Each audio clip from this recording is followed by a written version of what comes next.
¿Qué sucede en el país? Tendencias del acontecer nacional en Análisis Situacional. Bienvenidos a Análisis Situacional.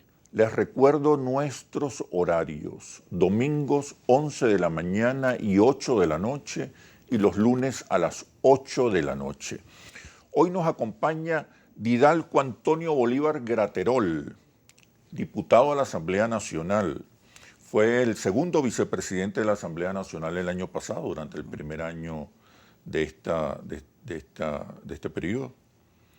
Es miembro de la Comisión de Finanzas de la Asamblea Nacional, fue gobernador de Aragua en 1995 y fue reelecto durante 4 periodos consecutivos. Es el presidente de Podemos. Bienvenido, Didalco, ¿cómo estás? Gracias, licenciado, por esta invitación. En una encuesta que hicimos el año pasado, en ocasión de las elecciones regionales, medimos el estado de Aragua. Me sorprendió, eres el gobernador con la mejor recordación de gestión, todavía después ya de 15 años que no eres gobernador. Sí, Más del 15. 50% de los aragüeños piensan que tú has sido el mejor gobernador que ha tenido Aragua. Bueno, yo lo que puedo decir es que se los agradezco, ¿no?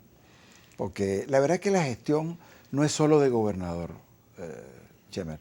La gestión viene de concejal. Yo fui electo miembro de una junta parroquial, después fui concejal.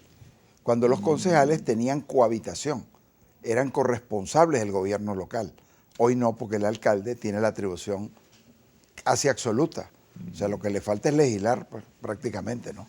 Creo que hubo un error ahí en el exceso de atribución del alcalde y la disminución de las cámaras municipales. Creo que ahí de verdad había una corresponsabilidad. Fíjate, los directores de los organismos se nombraban a través de las postulaciones eternas que hacía el presidente del Consejo Municipal antes que llegara el alcalde. Después fui diputado circuital, diputado regional, fui presidente del Consejo Legislativo, fui secretario de Gobierno, gobernador encargado y senador del Estado de Aragua. Ocupaste todos los cargos, ¿no? Sí. Desde el más bajo a...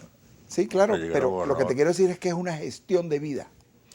Yo le entregué mi vida a la gestión pública en el Estado de Aragua.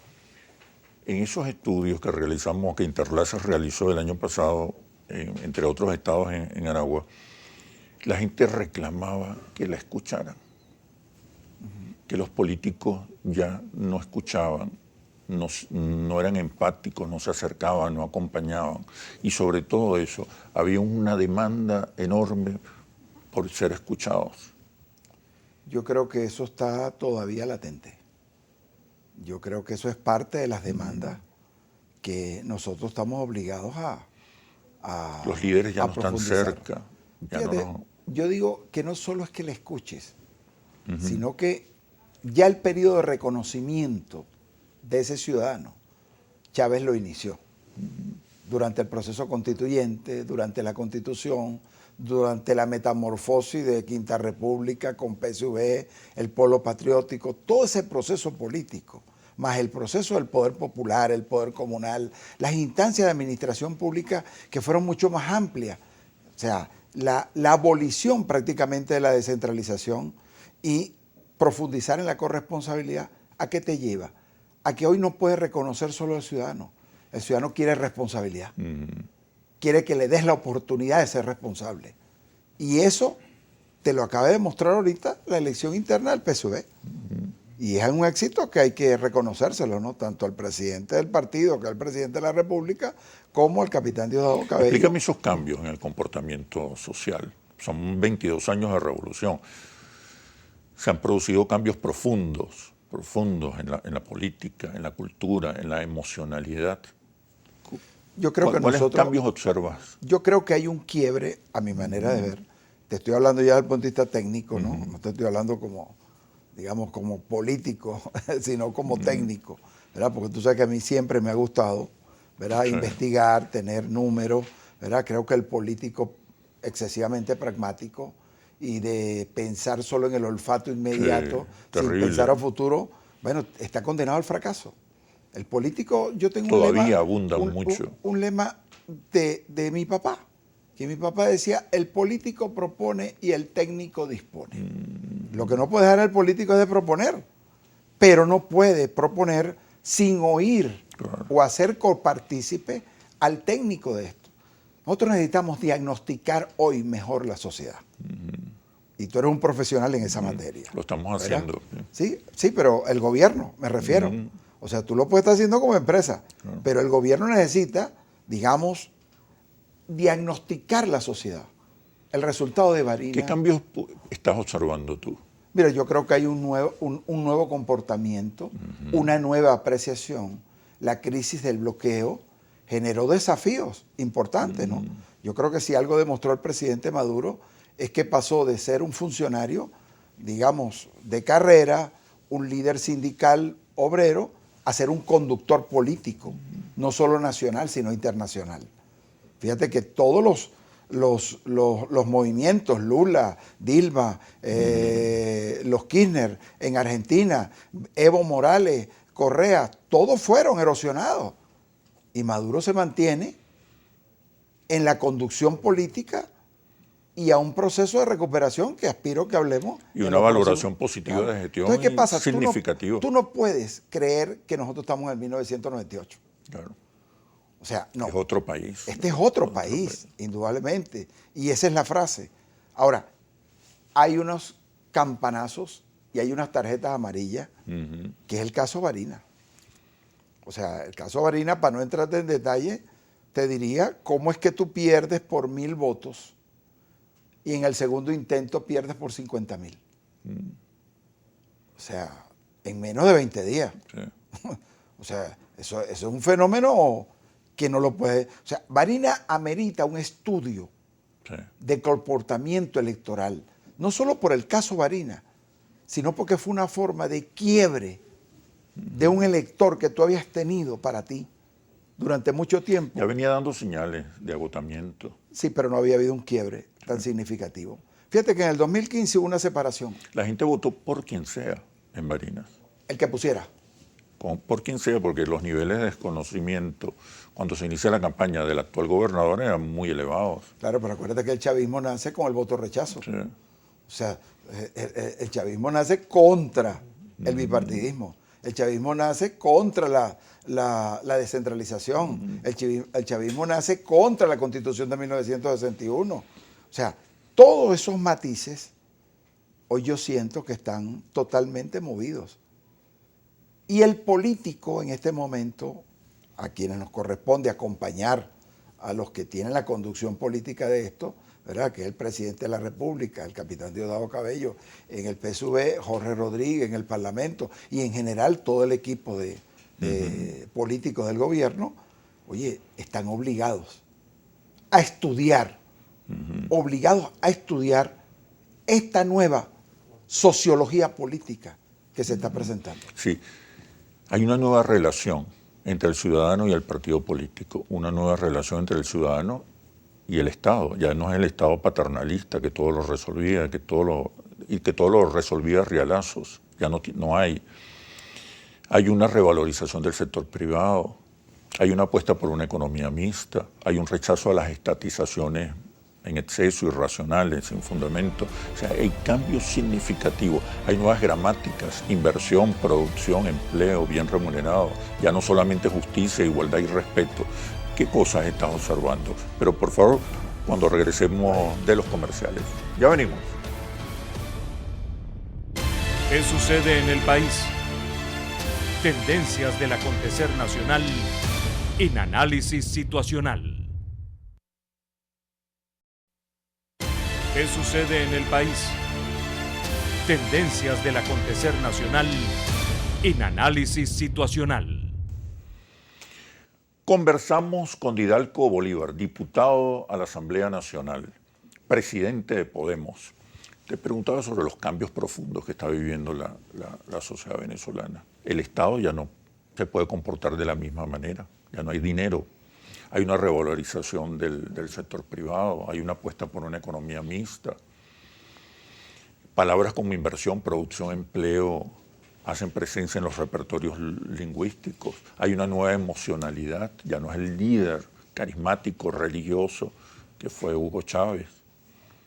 ¿Qué observas y qué retos Fíjate, tienen los políticos yo creo y que la política? uno de los primeros retos es que debemos reconocer que el sector privado recuperó el espacio que confrontacionalmente le dimos, porque yo no quiero aparecer tampoco como si yo soy parte de unas cosas y de otras no. Yo me siento responsable de lo malo y lo bueno que hayamos hecho en estos 22 años. O sea, yo no voy a separarme absolutamente de nada.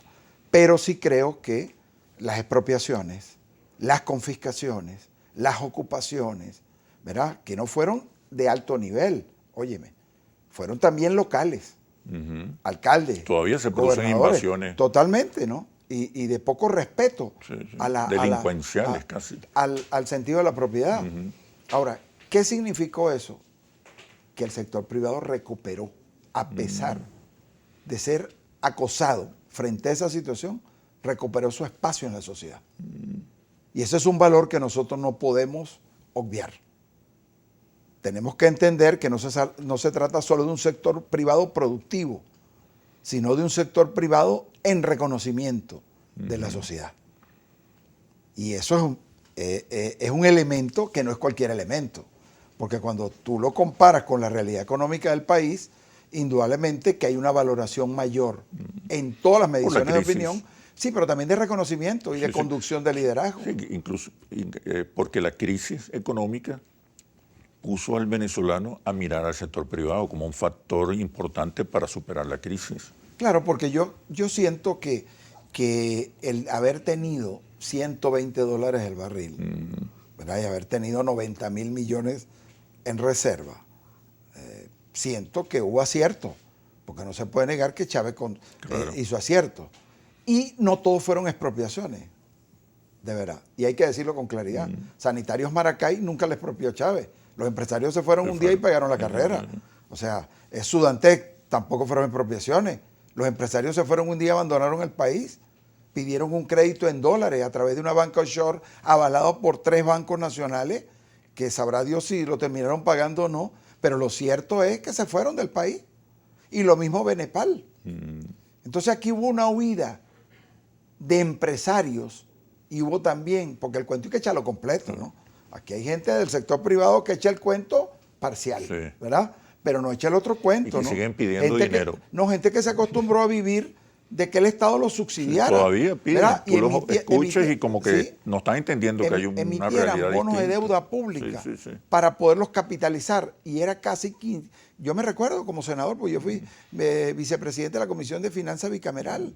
Y me recuerdo que los endeudamientos, ¿a dónde iban?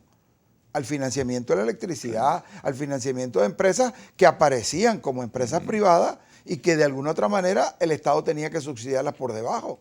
Entonces, esa realidad, unido a lo que fue el desacierto de las expropiaciones. Yo debo decirte, Chemer, que yo durante el ejercicio gubernamental no expropié ni confisqué absolutamente a nadie.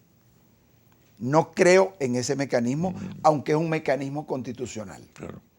Que tú lo puedes usar para los efectos de una vía pública, para los efectos de que necesites un hospital, para los efectos que necesites una escuela, necesites una obra pública de significación y de necesidad, pero no la puedes usar porque te encapriches, ¿no?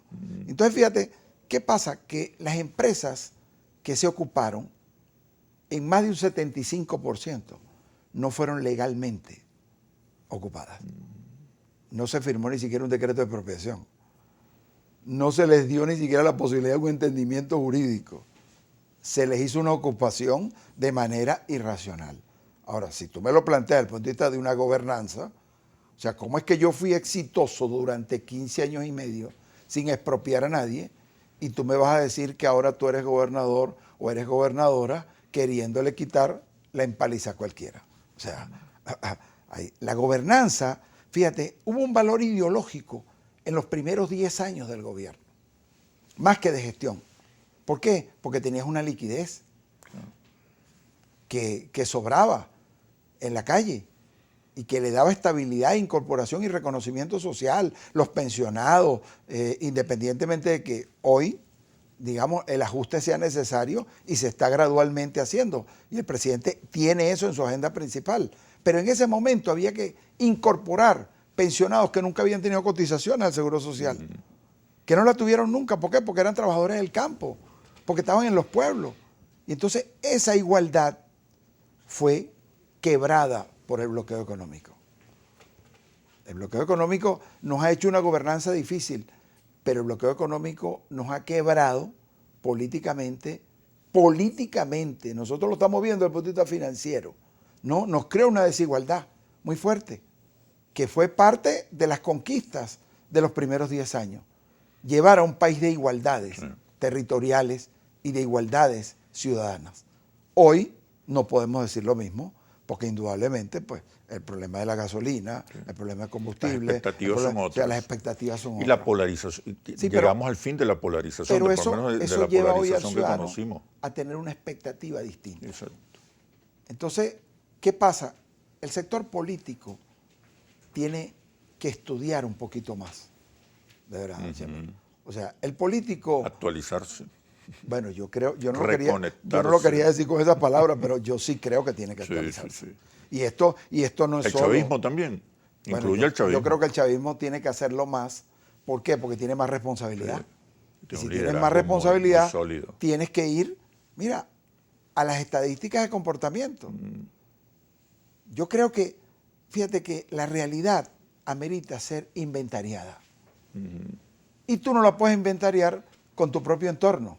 Con el olfato. No, ni con el olfato ni con tu propio entorno. Claro. ¿Por qué? Porque es un trabajo profesional. O sea, yo siempre separé, ¿verdad?, las mediciones de opinión pública, ¿verdad? Y tú eres una de las encuestas de mayor credibilidad que tiene este país y además de sostenimiento de un liderazgo político. ¿Por qué? Porque el político necesita inventariar la ciudadanía. ¿Qué quiere hoy la ciudadanía? Si tú tienes una limitante, fíjate, cuando yo recibí la gobernación en el año 95, el precio del barril bajó a $7 y nos ordenaron recortar el presupuesto en un 20%. Entonces tú tenías que agarrar una tijera y decir, bueno, ¿a quién le quito?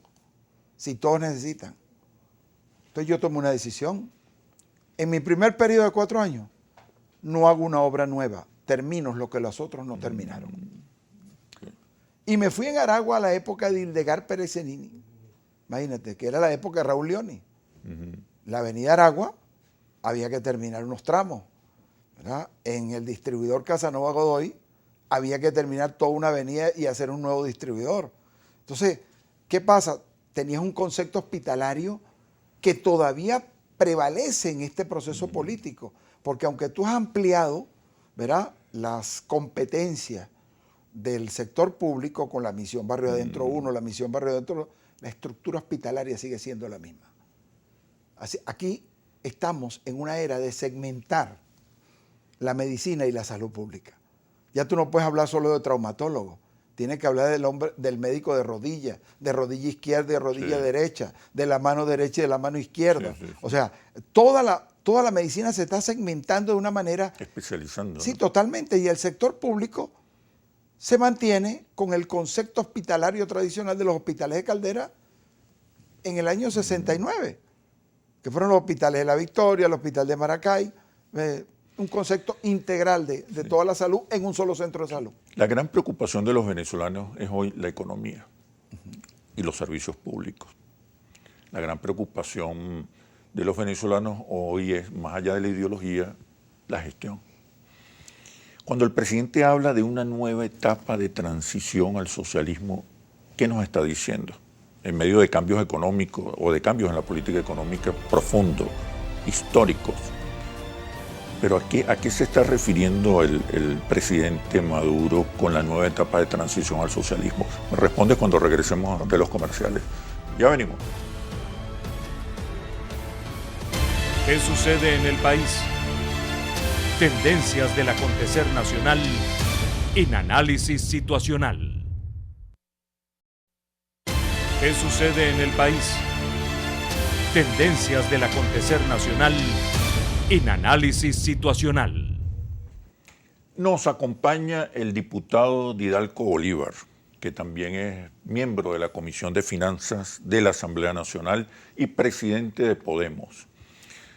Te preguntaba, ¿a qué se refiere el presidente o cómo interpretar cuando el presidente Maduro habla de una nueva etapa de transición al socialismo? ¿Qué nos está queriendo decir? ¿Cuáles son los nuevos paradigmas? Mira, yo creo que el presidente Maduro, si algo hay que reconocerle, es que supo diagnosticar y ha sabido diagnosticar esta realidad de bloqueo. No ha habido una respuesta solo frente al bloqueo, sino que se ha construido una política a futuro con mayor estabilidad. Si algo hay que reconocerle al presidente Maduro, es que el presidente Maduro está acabando con la política de ensayo y error. ¿Qué se hizo cuando había Mucho $120 el barril? O sea, yo gasto aquí $500 millones, me equivoqué, entonces déjame gastarlo de otra manera a ver si lo acierto. No, aquí no hay política de ensayo y error. Aquí el presidente Maduro, ¿qué hizo? Liberó la moneda. Primer presidente en toda nuestra historia Es, que libera el tipo de cambio. eso es correcto. Libera el tipo de cambio, pero además le devuelve su condición mixta. Porque, óyeme, si algo permite hoy que el sector privado tenga un reconocimiento, es también las políticas económicas del presidente Maduro. Hoy cualquiera puede decir, un trabajador en una industria privada gana más que cualquier trabajador en el sector público. Pero porque esa industrial está ganando más ese trabajador. Óyeme, porque se te dio un decreto 80-20 para exportar. ¿Por qué? Porque se te dieron créditos y acceso a la materia prima de manera preferencial. ¿Por qué? Porque los créditos son subsidiados por el gobierno, ¿verdad? Antes de la decisión del encaje monetario. Y además de eso, las políticas de abastecimiento, de compras del Estado se fortalecieron en base a tu crecimiento. ¿Por qué se ha sostenido la pequeña y mediana industria? Porque el gobierno ha enganchado sus políticas al sector de la pequeña y mediana empresa. Y entonces, tú no puedes... se alejó de la política y se concentró en su actividad. Bueno, yo, con el perdón tuyo, porque yo un profesional que yo respeto, yo te diría al contrario. Hizo de la política un acto terrenal. Exacto. Que es que dijo, la política no es ideología solamente, la política es el mercado, la política es el empleo, la política es la productividad. Entonces, los retos que ha planteado el presidente Maduro, ¿cuáles son? Mira, yo estoy convencido que si nosotros hoy tuviéramos un ingreso petrolero, por lo menos al 50% del que tuvimos cuando el precio del barril estaba en 120, hoy no vamos a cometer el mismo error que se cometió dándole el dinero de gratis, sin ningún tipo de control ni de política, a un sector que de alguna otra manera también aprendió. Porque hay que reconocer que el sector privado también aprendió. ¿Qué aprendió? Bueno, todo lo que se capitalizó, hoy lo reinvirtió. Y se volvió competitivo. Además de eso, ¿qué significó? Mira, ¿por qué hoy hay inversiones de empresas nacionales en el extranjero? ¿No en el extranjero? Eso no lo había habido antes. Pero ¿por qué sale una empresa de aquí invirtiendo en países afuera? No porque esté desconfiando de aquí, porque no ha cerrado la que tiene aquí. Exacto. La mantiene. ¿Y por qué la mantiene? Porque sus condiciones de utilidad son mayores que las que tiene afuera. Pero ¿qué le enseñó esta política de estimulación a la exportación, de capitalización a la exportación, de alguna otra manera hacer sinergia con el gobierno para saber... Flexibilización y para eliminación de controles. Para buscar tus clientes. Claro. O sea, ¿cómo es que China tiene 1.200 millones de habitantes y un consumo promedio de 1.000 millones de personas? Y tú dices, bueno, es una alianza ideológica, sí, pero también es una alianza comercial. Fundamentalmente. Y hoy tenemos exportadores, hoy tenemos exportadores en China, hoy tenemos exportadores en Rusia, hoy tenemos exportadores hacia Turquía, hoy tenemos exportadores hacia Asia. O sea, indudablemente... Esos son los nuevos paradigmas. Es que yo creo que la política económica nuestra. El presidente Maduro... ¿Cuáles son las amenazas? Pues todavía hay sectores radicales, el presidente los ha llamado trasnochados, que no entienden la necesidad de realizar estos cambios. Fíjate, por ejemplo, la mayor amenaza, yo siento que nosotros tenemos que explicar mejor las cosas. Y yo es un reto, Sí, sí, sí. aprovechando tu Totalmente programa, de acuerdo. un programa, es que tú no le puedes dejar solo al presidente.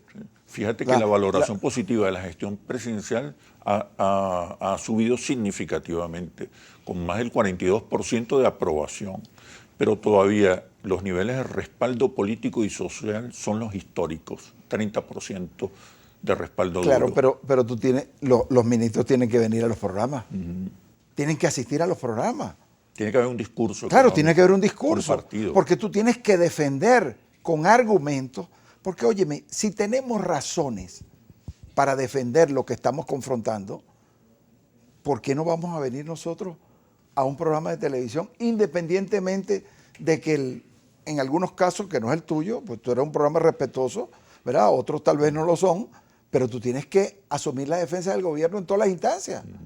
No puede ser que nosotros hayamos desaparecido en cuanto a funcionarios públicos de los programas radiales, de las entrevistas por internet y de los programas televisivos. Entonces tú no le puedes dar la defensa del gobierno solamente a la conducción del presidente. Pero es una decisión concentrar el discurso en el presidente Maduro. Yo creo que es una decisión estratégica comunicacional. Yo no creo que sea una decisión. Yo creo que hay algunos que no les gusta aparecerse porque tú sabes que hay temas que son confrontacionales. O sea, cuando tú devuelves en Sanvil, ¿qué significa? Claro. Bueno, que hay gente que le gusta y que no le gusta. De eso no se habla. Ahora, el caso Sanvil... 90% de acuerdo con la devolución del Sanvil. El caso Sanvil es que no hubo decreto de expropiación. Que no tuviste el dinero para indemnizar a los señores. Entonces, ¿qué pasa? Cuando tú revisas todos los procesos, digamos, de activos, que el gobierno considera activos suyos, ¿verdad? ¿Qué consigue? El 75% no tienen legalidad de ningún tipo. Claro. ¿Qué hacer en esos casos? Bueno, ¿y qué va a hacer? Una... Bueno, ¿qué va a hacer? Lo que se hizo con el Sanvil. Mire, señor, usted está dispuesto a regresarse a su empresa, nosotros pedirle disculpas por lo que hicimos, ¿verdad? Y de alguna otra manera darle garantías de que usted de aquí en adelante pueda reanimarse. Si el señor dice sí, ¿cuál es tu problema? Que es un nuevo modelo económico, donde hay espacio donde hay espacio incluso para una propiedad, un modelo de propiedad mixto. Pero me responde, por favor, cuando regresemos de los comerciales. Ya venimos. ¿Qué sucede en el país? Tendencias del acontecer nacional en Análisis Situacional. ¿Qué sucede en el país? Tendencias del acontecer nacional en Análisis Situacional. Conversamos con el diputado Didalco Bolívar, miembro de la Comisión de Finanzas de la Asamblea Nacional y presidente de Podemos. Esa nueva etapa de transición al socialismo, te decía, implica un nuevo modelo económico. Es gobernar con el mercado, gobernar con el capital, garantizar y dar seguridad jurídica a las inversiones y a las ganancias. Es un barajeo importante, significativo. Claro, pero fíjate... Son los nuevos paradigmas de la revolución bolivariana. Yo diría más que un cambio de modelo, yo diría es actualizar el modelo. Una actualización, así hablan los cubanos. Del modelo, es una actualización del modelo. La gobernabilidad no es rígida. Sí. Yo lo he dicho en todas mis conversaciones que he podido tener tanto públicas como privadas. Fíjate, Simón Bolívar, cuando llegó al Alto Apure, al Alto Perú, perdón, y dijo voy a decretar Bolivia, se encontró con que los patriotas allá eran los dueños de las haciendas. Eran los que estaban haciendo la independencia. Y le pusieron como condición, nosotros no somos Colombia ni Venezuela, que usted anda expropiando fincas y haciendas por todos lados para hacer la independencia. No. O usted firma un decreto en defensa de la propiedad privada, o usted no cuenta con este ejército. Y Simón Bolívar sacó un decreto, el primer decreto de propiedad privada, que usé yo mucho en el ejercicio de la gobernanza mía. No, óyeme, cuando me acusaban me decían, bueno, si Bolívar sacó este decreto, nosotros no somos patriotas, pues, claro, de Simón Bolívar. Entonces, si Simón Bolívar dijo que había que respetar la propiedad privada, ¿qué razón hay para que yo haga lo contrario? Entonces, ¿cómo avanzar en estos cambios, en estas actualizaciones, sin perder el perfil? Me acuerdo del MAS. El MAS hizo un esfuerzo inicial para diferenciarse de ADECOPEI, pero al final decidió parecerse a Adey Copey y ahí comenzó su declive, porque perdió identidad, perdió perfil. Bueno, yo creo Dejó de ser una opción para hacer más de lo mismo. Bueno, yo creo, fíjate Hay un que peligro para el PSUV, para el chavismo. yo creo que nosotros debemos pasar de una fase, ¿verdad? Yo te lo decía antes en el intermedio del programa, ¿verdad? Nosotros no podemos ir a una privatización, tenemos que ir a una democratización. Fíjate lo que se acaba de aprobar, el decreto del fondo de los emprendimientos. No se capitaliza solo con inyección del Estado, sino que el fondo puede servir de intermediario para adquirir en el mercado de valores instrumentos de empresas privadas que a su vez serían capitalizadas por esa adquisición, pero dándole en esa adquisición un sostén de apalancamiento al emprendimiento. El mercado de valores Sí, se hace hoy pero rompe fundamental. con el crédito convencional. Claro. O sea, si tú no me das el crédito a través de tal banco, o sea, yo no produzco. No. Hoy hay una diversidad. Si algo tiene de asertivo la gestión del presidente Maduro, es el fortalecimiento del mercado de valores. Ahora, ¿cuál es el reto ahora? Mira, en la Comisión de Finanzas hay una ley que presentó el ministro Castro Soteldo, una ley novedosa en propósito. Es posible que tú estés en desacuerdo con unos artículos que no es mi caso, ¿no? Pues yo comparto como en general toda la comisión, porque el presidente de la comisión, Jesús Farías, ¿verdad?, ha sido de verdad un conductor de equilibrio en el Parlamento y el gobierno, y eso hay que reconocérselo. Pero, ¿cuál era el propósito de la ley del Banco Agrícola que todavía está ahí y que tiene que aprobarse? Que la nueva directiva del Banco Agrícola y el Banco Agrícola tenía que ir al mercado de valores. Porque un productor de Sanare, porque un productor de café de Sanare, porque un productor del Zulia, ganadero, porque un productor de hortalizas en Aragua, en la colonia Tovar, no puede tener instrumentos de acciones de un banco público. Nosotros tenemos que ir a la democratización. Democratización. Socialización. Claro, porque hay un periodo que se vivió en la descentralización. Hay un periodo que se vivió en la corresponsabilidad. Pero este periodo, a mi manera de ver, es de ser más desafiante. Nosotros tenemos que hacer de las políticas públicas, fíjate, el Banco de Venezuela está en el mercado de valores. Yo te puedo preguntar, ¿verdad? ¿No sería más capitalizable el Banco de Venezuela si a ese presidente, que es un nuevo gerente en su conducción, se le diera la posibilidad de aumentar su capital en moneda extranjera por la medida de darle también operatividad y mayor operatividad en términos, digamos, financieros que necesita hoy la banca? Entonces, no te puedes ir solamente por una decisión de encaje. Nosotros estamos obligados a hacer una sinergia. Tenemos la sociedad de capital de riesgo, que por naturaleza el Estado aporta, pero forma parte de tu coadministración. ¿Por qué? Porque si tú llegaste a una descapitalización es porque no supiste administrar tu empresa. ¿Y qué hace la sociedad de capital de riesgo? Yo te capitalizo, pero formo parte de tu administración. Lo mismo que hizo Obama cuando le dio el dinero a la automotriz norteamericana. ¿Y qué significó? Nombró al presidente de una de las empresas más importantes de Estados Unidos. Ahora, fíjate, Obama lo hizo. Ahora, en este momento, tener subordinada la sociedad de capital de riesgo y no darle más participación accionaria, de participación popular accionaria. ¿Por qué? Porque un pensionado puede ser accionista y adquirir unos instrumentos del Banco de Venezuela. ¿Por qué no?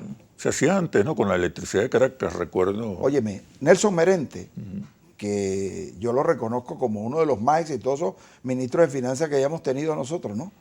Oye, logró que las cajas de ahorro se capitalizaran. Y hoy lo que sostiene las cajas de ahorro en medio de las dos reconversiones, que tú sabes que la reconversión beneficia al industrial, beneficia al ciudadano, pero descapitaliza al Estado, ¿verdad? Tiene un objetivo ciudadano, más que de capitalización del Estado. ¿Qué ha sostenido el 30% de las cajas de ahorro de este país? Que todos tienen bonos de deuda pública en moneda extranjera. Ahora, esa es una capitalización que no se puede usar. ¿Por qué? Porque la ley de cajas de ahorro no te lo permite. Entonces tú tienes que hacer una sinergia. No se trata solamente de una decisión de encaje. Se trata también de que la sociedad de capital de riesgo se activa, que el mercado de valores se amplíe en cuanto a la participación del Estado, ¿verdad? Pero allí el sector privado es muy receloso. Yo quisiera ver algunas empresas, no te quiero decir nombres porque no es mi estilo, ¿verdad? Pero tú entenderás lo que te quiero decir, ¿verdad? O sea, si tú eres una de las empresas más grandes de este país, ¿por qué los ciudadanos venezolanos no podemos adquirir, ¿verdad? Algunos instrumentos de tus utilidades, de tus capacidades? Y eso forma parte del mercado tradicional. Entonces, cuando tú haces de la gobernanza no una rigidez, sino una actualización, que es lo que está haciendo el presidente Maduro, no está desvirtuando el proyecto de Chávez. Y en esto quiero ser yo defensor.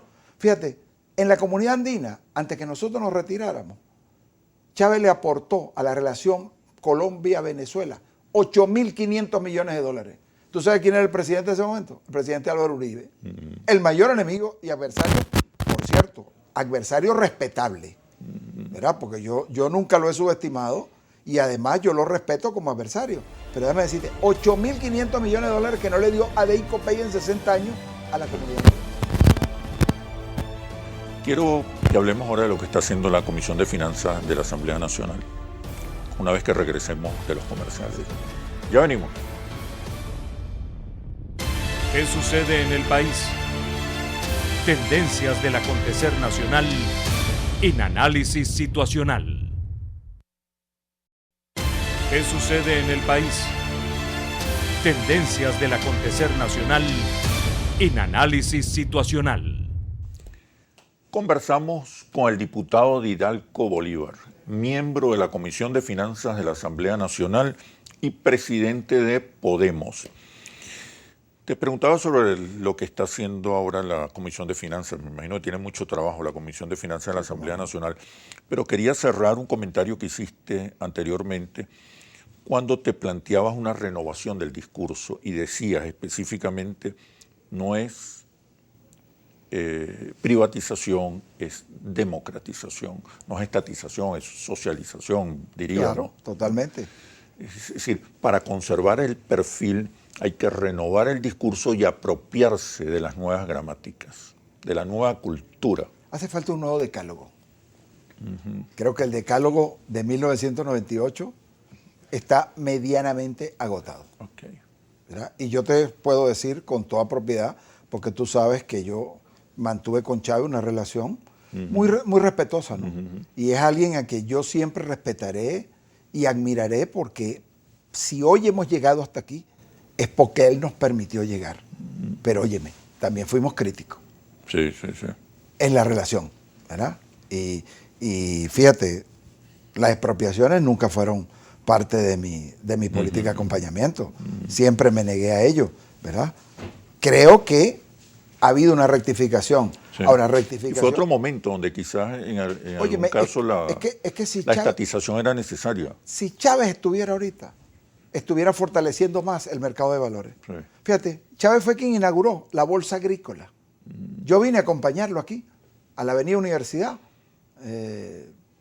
para un banco que estaba allí, no recuerdo qué banco era, y bueno, y él inauguró la Bolsa Agrícola. ¿En dónde? En Táchira. Sí. Era la forma de intermediar la producción agrícola de los andinos nuestros con el norte de Santander. Ahora, le dio una apertura. ¿Qué ha hecho el presidente Maduro? Actualizar el mercado de valores. Sí. Darle oportunidad. ¿Qué está haciendo la Comisión de Finanzas? Bueno, yo creo que la Comisión de Finanzas... Por ejemplo, en el caso del mercado de valores. La Comisión de Finanzas le está dando un carácter tributario al Estado. Y eso hay que reconocerlo, con todos los bemoles que eso tiene. Porque, óyeme, aquí en el planeta a nadie le gusta pagar impuestos. Claro. ¿Verdad? A los que más tienen, menos. Totalmente cierto. Ahora, ¿qué significa? Que tú tienes que pasar de un Estado rentista eminentemente petrolero a un Estado contributivo. ¿No?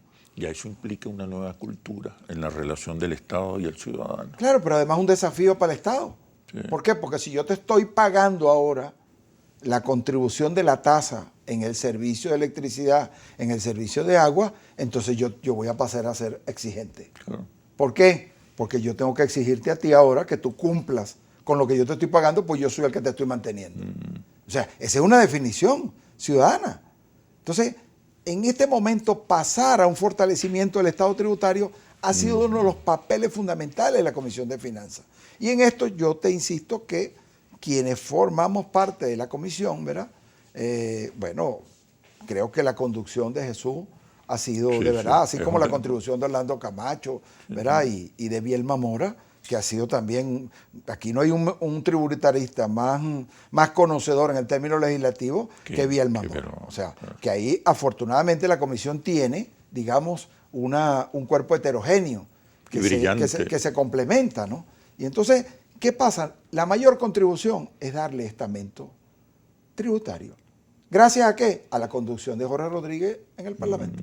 Porque esto también hay que reconocerlo, ¿verdad? El presidente Jorge en la Asamblea Nacional, ¿qué ha sido? Ha sido un conductor de implementación y de corrección de esas políticas. Ahí no hay una ley que se apruebe sin que el arbitraje del presidente Jorge Rodríguez, como presidente de la Asamblea Nacional, actúe cuando un sector reclama de que esa ley altera o violenta los derechos de unos terceros.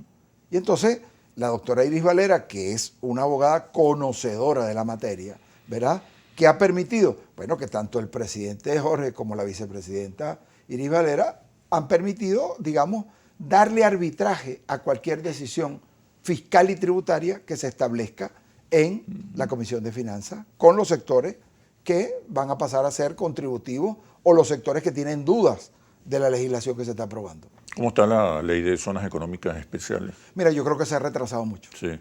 Se ha retrasado mucho. Es necesaria. Y yo te tengo que decir aquí, porque yo respeto mucho a Bielma, ¿no? Yo creo que Bielma es uno de los pocos profesionales nuestros, que yo siempre le he dicho que el error de él es haberse metido en la batidora política. Porque yo siempre he creído que él es parte de un estamento de construcción económica, ¿verdad? Lo que no lo desmerita como actor político. Claro. Pero de alguna otra manera yo creo que él juega un papel más importante en esto. ¿Qué pasa? Bueno, mordimos el peine del prejuicio. La zona económica especial le quita a los trabajadores los derechos. Eso no está contemplado en ningún artículo. Sí. Segundo, la zona económica especial le da privilegio a los de afuera que los de adentro. Eso no está contemplado en ningún artículo. O sea que mi papá, cuando me mandaba a la bodega allá en Coro, ¿no? En la bodega del señor Justo, que era una bodega que quedaba entre la calle Comercio y Buchibacoa, mandaba a comprar cigarros con una cajita de fósforo. Y las cajitas de fósforo tenían un pensamiento. Y a mí no se me olvida uno de esos pensamientos que decía, antes de hablar, infórmate. Claro. ¿Qué pasa? La ley no se ha discutido por temor a quién. Esta es una ley que tiene que aprobarse. Sí. ¿Por qué? Porque forma parte de la sinergia que estás construyendo en el mercado de valores, en la política monetaria, en la disminución del encaje, que es fundamental. Porque yo quiero aprovechar tu programa. Nosotros tenemos que entrar en este trimestre que viene bajando nuevamente el encaje frente a una estabilización monetaria como la que estamos teniendo. Sí. Y también yo creo que nosotros tenemos que liberar el microcrédito de la política del encaje bancario. ¿Por qué? Porque cuando yo estuve en INAPYME por decisión del presidente, él quiso que yo fuera el controlador de esa cartera y nosotros logramos tener 83,000 personas anuales. ¿Y por qué tiene que haber un control si hay liberación del encaje en la cartera del microcrédito? Porque los banqueros a veces no dan crédito, sino que los banqueros lo que hacen es que te dan pagaré. Exacto. Y el pagaré no capitaliza a un empresario.